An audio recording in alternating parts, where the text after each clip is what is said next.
नमस्कार दोस्तों, स्वागत है आपका सफरनामा क्लासेस यूट्यूब चैनल में। जैसा कि आप सभी को पता है, मैं कराता हूं आपको यहां पे गवर्नमेंट जॉब की तैयारी और मैं खुद एक गवर्नमेंट जॉब करता हूं, तो मुझे पता है कि आपको क्या क्या पढ़ाना चाहिए और आपकी जो तैयारी है वो कैसे अच्छे से हो जाएगी, उसके लिए मैं अच्छे से अच्छे क्लास दे सकूँ। तो आज की क्लास में आपको कराऊंगा राम मंदिर का जो उद्घाटन होने वाला है। तो पहले मैं बात करूंगा राम मंदिर की विशेषताएं, क्या क्या राम मंदिर में विशेषताएं हैं, और ये क्लास कराने के बाद जब राम मंदिर का उद्घाटन हो जाएगा उसके बाद मैं डिटेल में महत्वपूर्ण क्वेश्चन आंसर की क्लास लाऊंगा, जिसमें जो भी राम मंदिर से संबंधित क्वेश्चन बनेंगे उन सभी को मैं कवर करा दूंगा। तो चलिए आज की क्लास शुरू करते हैं। तो देखिए, पहले हम बात करते हैं श्री राम मंदिर के प्राण प्रतिष्ठा कार्यक्रम की। तो ये जो कार्यक्रम है ये 17 जनवरी से शुरू हो गया। कब से? 17 जनवरी से। सारा कुछ जो कंटेंट है वो लिख के लाया हूँ, तो मैं सब पढ़ पढ़ के आपको सुनाऊंगा। और यही वाली आपको पीडीएफ चाहिए तो हमारे टेलीग्राम चैनल सफरनामा क्लासेस पर जाइए, वहाँ आपको फ्री मिल जाएगी। तो देखिए, 17 जनवरी को शोभा यात्रा निकाली गई है अयोध्या में। 18 जनवरी को प्राण प्रतिष्ठा की विधि शुरू की जाएगी। 19 जनवरी को अग्नि स्थापना की जाएगी। 20 जनवरी को मंदिर के गर्भगृह को सरयू नदी के जल से पवित्र किया जाएगा। और 21 जनवरी को रामलला को 121 कलशों से दिव्य स्नान कराया जाएगा। और फिर आ जाएगी 22 जनवरी। 22 जनवरी को भगवान श्री राम की मूर्ति की प्राण प्रतिष्ठा की जाएगी। समझे आप? चलिए अब हम बात करते हैं भूमि पूजन।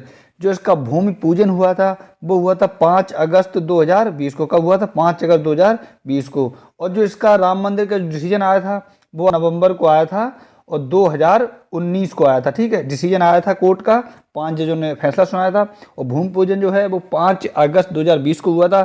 और भूमि पूजन जो है वो हमारे देश के प्रधानमंत्री माननीय नरेंद्र मोदी जी ने किया था।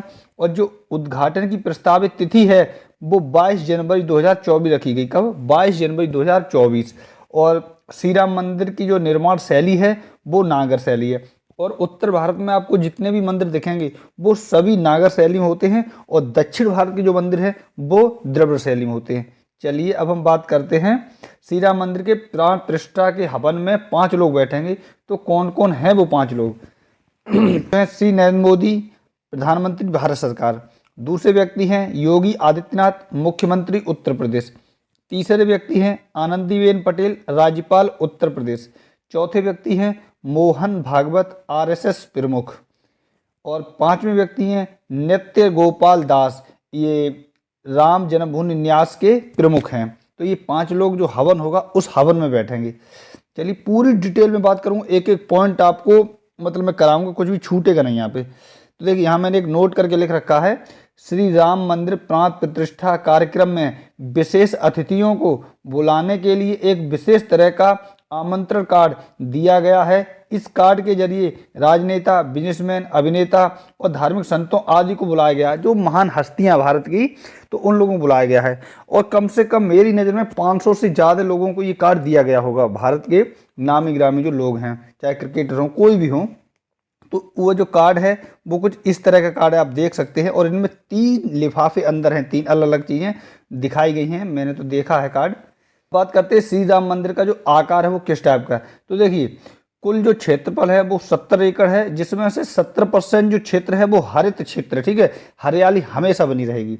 मंदिर का जो क्षेत्र है, जो एक्चुअली मंदिर का क्षेत्र जो विवादित था वो 2.77 एकड़ है। ठीक है, जहाँ भी ये मंदिर बना है इतना इतना ही है केवल। और लंबाई जो है वो 380 फीट है, और जो इसकी चौड़ाई है वो 250 फीट है, और जो इसकी ऊंचाई है वो 161 फीट है। अब हम जो मंदिर बना उसकी कुछ हाईलाइट देख लेते हैं। तो ये जो मंदिर है वो 3 मंजिला होगा, और जो इसमें कुल खंभे प्रयोग किए गए हैं वो हैं 392। कितने हैं? 392। और कुल दरवाजों की संख्या की बात की जाए तो 44 दरवाजे। कितने? 44 दरवाजे। और मुख्य वास्तुकार की बात करें तो चंद्रकांत सोमपुरा है इसके मुख्य वास्तुकार, और उनका जो सहयोग किया है वो उनके 2 बेटे निखिल सोमपुरा और आशीष सोमपुरा। और ये चंद्रकांत सोमपुरा जो हैं इनके दादाजी थे। इन्होंने जो गुजरात में जो सोमनाथ मंदिर है उसका डिजाइन इनके दादाजी ने बनाया था, जिसका उद्घाटन हमारे देश के प्रथम राष्ट्रपति राजेंद्र प्रसाद जी ने किया था। चलिए अब हम बात करते हैं डिजाइन के सलाहकार कौन कौन हैं। तो देखिए डिजाइन के सलाहकार जो भारत की जो आईआईटी हैं वो हैं, तो हम नाम देख लेते हैं। IIT Guwahati, IIT Chennai, IIT Bombay, IIT Suraj और central building research institute Roorkee और national geo research institute Hyderabad और national institute of rock mechanics. इतनी जो कंपनी हैं इन्होंने इसको डिजाइन में सलाह दी है, ठीक है।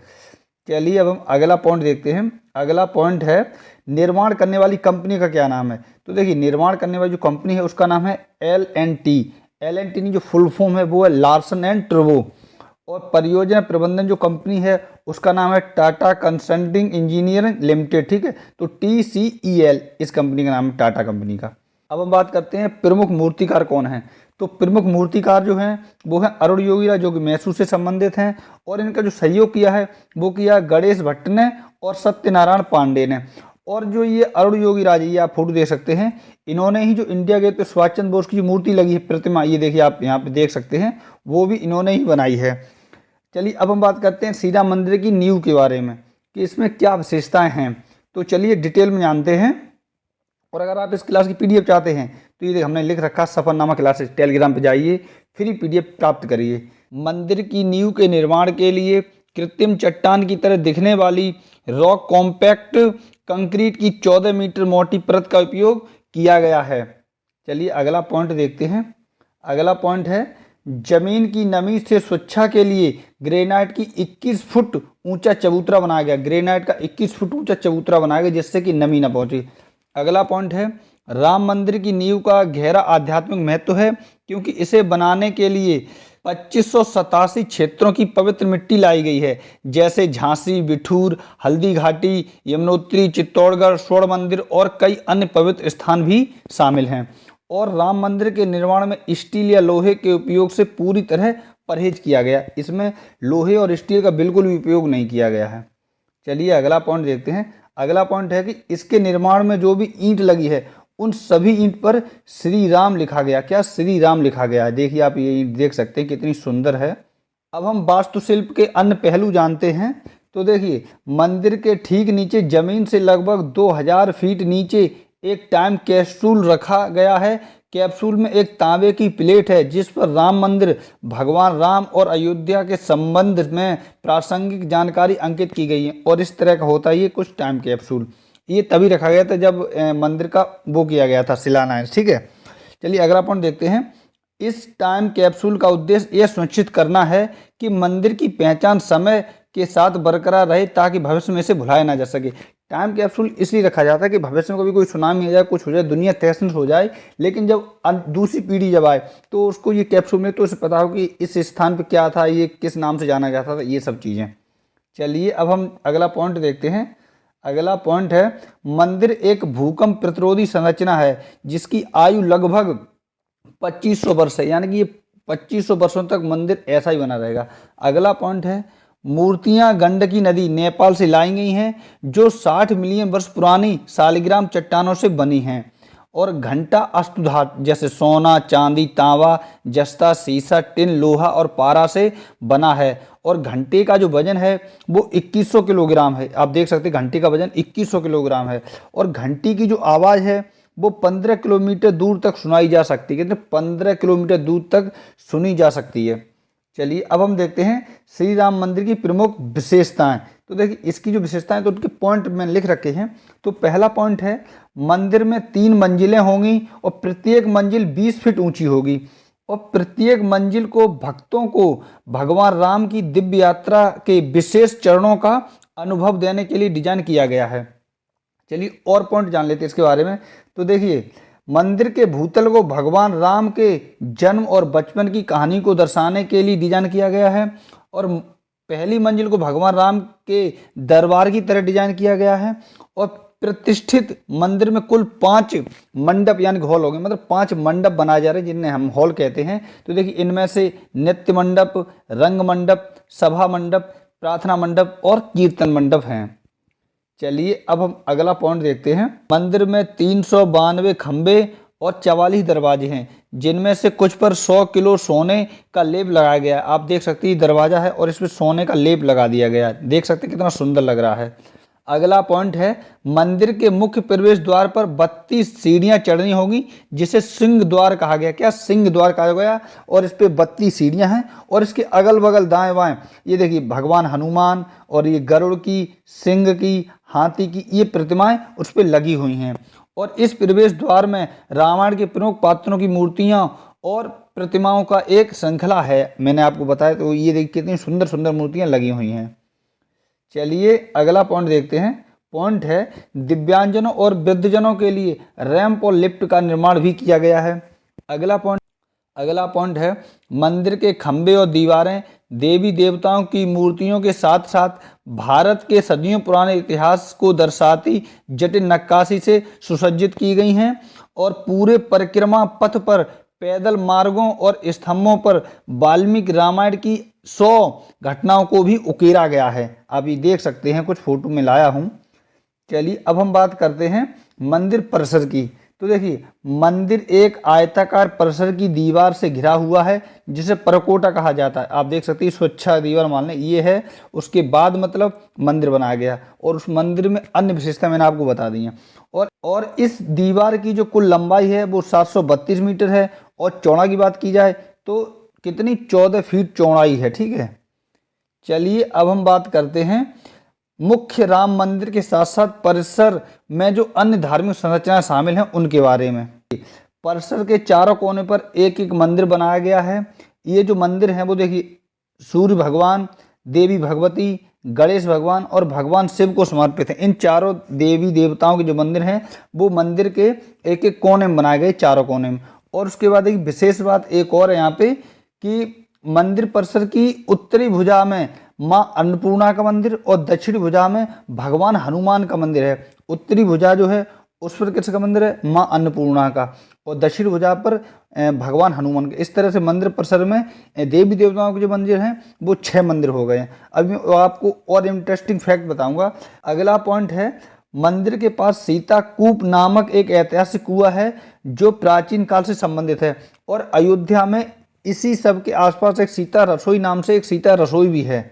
चलिए अब हम देखते हैं मंदिर परिसर के भीतर कुछ अन्य मंदिर। तो देखिए अब इनके बारे में जो डिटेल लेकर आया हूं, तो पहला पॉइंट देख लेते हैं।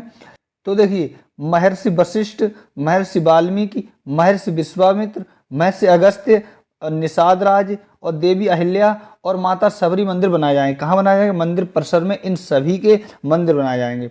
और रामायण के जो पात्र है, प्रमुख जो पात्र रहा है वो था जटायु। जटायु की कांस्य प्रतिमा जो है वो भी लगाई गई है और जो प्रतिमा लगाई गई है वो कुबेर टीला परिसर के दक्षिणी भाग में स्थापित की गई। कहाँ, कुबेर टीला के दक्षिणी भाग पर स्थापित की गई है और इसी भाग में स्थित भगवान शिव के प्राचीन मंदिर का भी जीर्णोद्धार किया गया है। ठीक है, आपको समझ में आ रहा है कि पॉइंट की नहीं? अगर नहीं आ रहा है दोबारा वीडियो देख लें, नहीं आ रहा हमें कमेंट करके बताएं, मैं एक और क्लास ले आऊँगा आपके लिए। अब हम बात करते हैं यहाँ जो जाने वाले श्रद्धालु हैं उनको क्या क्या सुविधा मिलने वाली है। तो जो सुविधा मिलेगी उस सुविधाओं के भी मैं पॉइंट लिख के लाया हूँ। तो देखिए राम मंदिर देश का पहला आत्मनिर्भर मंदिर होगा। बाहरी संसाधनों पर निर्भरता ना के बराबर है। मंदिर परिसर में ही अग्निशमन के लिए जल व्यवस्था, वाटर ट्रीटमेंट प्लांट और स्वतंत्र पावर स्टेशन और सीवर ट्रीटमेंट प्लांट का निर्माण किया गया है और श्रद्धालुओं के लिए एक सुविधा केंद्र का निर्माण किया गया है जिसमें से 25,000 श्रद्धालुओं का सामान रखने और चिकित्सा सहायता उपलब्ध कराई जाएगी। ठीक, कितने 25,000। और यहाँ आप जाना चाहते हैं तो हवाई यात्रा, रेल यात्रा किसी से भी जाया जा सकता है। देखिए हवाई यात्रा के लिए यहाँ पे महर्षि वाल्मीकि हवाई अड्डा भी ओपन हो गया है और ट्रेन का जो सफ़र है वो आप इजीली कवर कर सकते हैं। देखिए यहाँ पे जो स्टेशन है उसका नाम रखा गया अयोध्या धाम और यहाँ पे प्रधानमंत्री नरेंद्र मोदी ने 2 ट्रेनें यहाँ से लॉन्च की हैं, एक तो है वंदे भारत और एक है अमृत भारत। इन सभी क्वेश्चनों को मैं आपको जो भी MCQ लाऊंगा उसमें मैं कवर करा दूंगा। अगला पॉइंट देखते हैं, भक्तजनों को मंदिर परिसर में स्नानागार, शौचालय, ओपन टैप्स आदि सुविधा दी जाएगी और मंदिर में पर्यावरण व जल संरक्षण पर विशेष ध्यान दिया गया है जिसकी वजह से मंदिर परिसर का 70% क्षेत्र सदैव हरा भरा रहेगा और मंदिर पूर्णतः भारतीय परंपरा के अनुसार और भारतीय तकनीक की मदद से बनाया गया है। तो आपने देखा मैंने मंदिर के बारे में जो भी डिटेल है वो सभी मैंने करा दिया है। अब अगली क्लास लाऊंगा जब मंदिर का उद्घाटन हो जाएगा, तो महत्वपूर्ण जो MCQ हैं वो लेके आऊँगा। और कैसी लगी ये क्लास हमें कमेंट में बताएं। उम्मीद करता हूँ आपको जो क्लास है वो बहुत हेल्पफुल साबित होगी, और आपने अब तक जैसा मेरे लिए सपोर्ट बना के रखा है आप वैसा ही सपोर्ट बना रखें। चलिए मिलते हैं नेक्स्ट क्लास में, तब तक आप अपना और अपनी फैमिली का अच्छे से ख्याल रखिए, और आपका जो आने वाला एग्जाम उसकी तैयारी अच्छे से करते रहें। जैसे आपका एग्जाम एक यूपी ASI का आने वाला है, यूपी पुलिस कांस्टेबल का आने वाला है, और SSC GD का आने वाला है। तो उन सभी से रिलेटेड जो मटेरियल है वो मैं आपको चैनल पर समय समय पर देता रहता हूँ। आप चैनल पर जुड़े रहिए। धन्यवाद दोस्तों।